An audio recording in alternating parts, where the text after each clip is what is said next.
ನಮಸ್ಕಾರ. ನಾನು ನಿಮ್ಮ ಮಹೇಶ್. ನಾವು ಪ್ರತಿ ವರ್ಷ ಡಿಸೆಂಬರ್ ಮಂತು ಶನಿ ಮಹಾತ್ಮನ ಪೂಜೆನ ಮಾಗಡಿ ರೋಡಲ್ಲಿ ಹೋಗ್ತೀವಿ. ಅಲ್ಲಿ ಮಹೇಶು ಮತ್ತು ಸುಧಾಮು ಅನ್ನೋರು ದಂಪತಿಗಳು ನಮ್ಮನ್ನು ಕರೀತಾರೆ. ಅವರು ಸುಮಾರು 20 ವರ್ಷದಿಂದ ಪ್ರತಿ ವರ್ಷ ಪೂಜೆನ ಮಾಡ್ಕೊಂಡು ಹೋಗ್ತಾರೆ.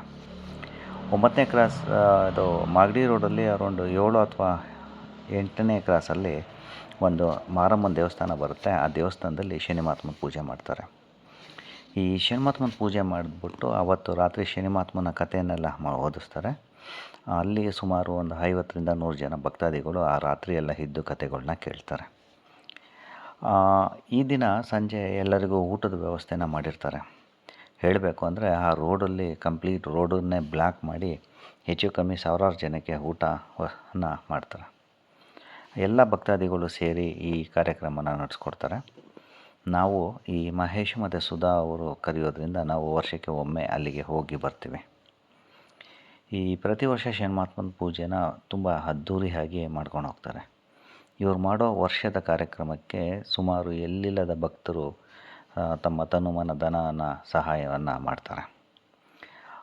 ಇಲ್ಲಿ ನೋಡ್ತಾ ಇರೋ ಹಾಗೆ ನೀವು ಇಲ್ಲಿ ಹೂವಿನ ಅಲಂಕಾರ ಹಾಗೂ ಎಲ್ಲ ರೀತಿಯ ಪೂಜಾ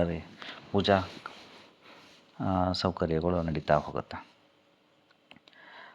ರಾತ್ರಿಯೆಲ್ಲ ನೀವು ಕೂತ್ಕೊಂಡು ಕತೆ ಕೇಳೋರಿಗೆ ಕಾಫಿ ಟೀನ ವ್ಯವಸ್ಥೆ ಇರುತ್ತೆ. ಆ ಕಥೆಯನ್ನು ಹೇಳೋರು ಕೂಡ ಈಗಿನ ಕಾಲಕ್ಕೆ ಕೆಲವೊಂದು ಮೌಲ್ಯಗಳನ್ನು ಅಂದರೆ ತಿಳುವಳಿಕೆಗಳನ್ನು ಹೇಳ್ತಾ ಹೋಗ್ತಾರೆ. ಅದು ತುಂಬ ಚೆನ್ನಾಗಿರುತ್ತೆ. ಸಾಧ್ಯವಾದಷ್ಟು ನೀವು ಈ ಶನಿಮಹಾತ್ಮನ ಕಥೆಯನ್ನು ಕೇಳಿ ಅದರಲ್ಲಿರೋ ಸಾರಾಂಶನ ತಿಳ್ಕೊಳ್ಳಿ. ನವಗ್ರಹಗಳಲ್ಲಿ ಒಂದಾದ ಶನಿ ಮಹಾತ್ಮನ ಕಥೆ ತುಂಬ ಇಂಟ್ರೆಸ್ಟಿಂಗ್, ಆಸಕ್ತಿದಾಯಕವಾಗಿಯೂ ಕೂಡ ಇರುತ್ತೆ.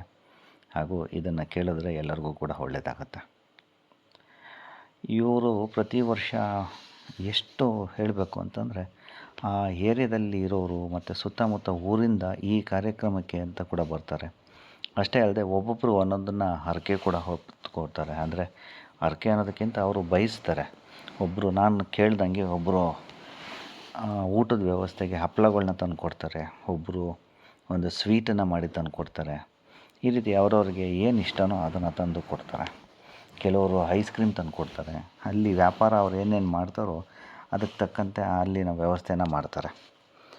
ಈ ಶನಿಮಹಾತ್ಮನ ಪೂಜೆ ಪ್ರತಿ ವರ್ಷ ಡಿಸೆಂಬರ್ ಮಂತಲ್ಲಿ ನಡೆಯುತ್ತೆ. ನಮ್ಮನ್ನು ಕರೀತಾರೆ. ನಾವು ಅವರು ಕರೆಯೋದ್ರ ಮುಖಾಂತರ ನಾವು ಕೂಡ ಆ ಪುಣ್ಯದ ಕೆಲಸಕ್ಕೆ ಭಾಗಿಗಳಾಗಿದ್ದೀವಿ. ಅವರು ಚೆನ್ನಾಗಿರಲಿ ಅಂತ ಈ ಮೂಲಕ ಕೇಳ್ತಾ ಎಲ್ಲರಿಗೂ ಶನಿ ಮಹಾತ್ಮ ಒಳ್ಳೇದು ಮಾಡಲಿ. ನಿಮಗೆಲ್ಲ ಗೊತ್ತಿರೋ ಹಾಗೆ ಒಂದು ಶ್ಲೋಕ ಹೇಳೋದಾದರೆ, ನೀಲಾಂಜನ ಸಮಾಭಾಸಂ ರವಿಪುತ್ರ ಯಮಾಗ್ರಜಂ ಛಾಯಮಾರ್ತಾಂಡ ಸಂಭೂತಂ ತಂ ನಮಾಮಿ ಶನೇಶ್ವರಂ ಅಂತ ಹೇಳ್ತಾ ನಾವು ಶನೇಶ್ವರನಿಗೆ ನಮಸ್ಕರಿಸುತ್ತಾ ಈ ಒಂದೆರಡು ಮಾತನ್ನು ಮುಗಿಸ್ತೀನಿ. ಎಲ್ಲರಿಗೂ ಆ ಶನಿದೇವ ಒಳ್ಳೆಯದು ಮಾಡಲಿ.